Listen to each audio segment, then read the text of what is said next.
సరస్వతీ నది. సరస్వతీ నది యొక్క జన్మస్థలం మాన అనే గ్రామం. భారతదేశంలోని మొదటి గ్రామం మానా అని అంటారు. సరస్వతీ నది గురించి ఋగ్వేదంలో అనేక విషయాలు పొందుపరిచారు.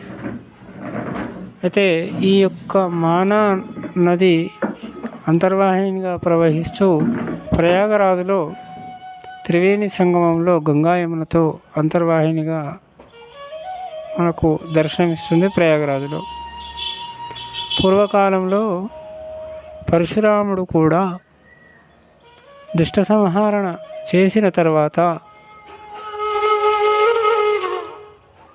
తాను సరస్వతీ నదిలో స్నానం ఆచరించాడని అంటారు.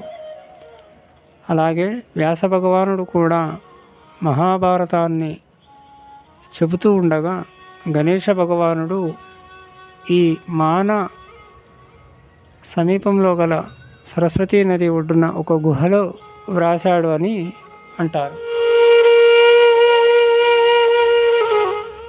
వచ్చే నెల 2025 మే 15 నుండి సరస్వతీ నది పుష్కరాలు ఆరంభమవుతున్నాయి. 12 రోజుల పాటు ఆది పుష్కరాలు.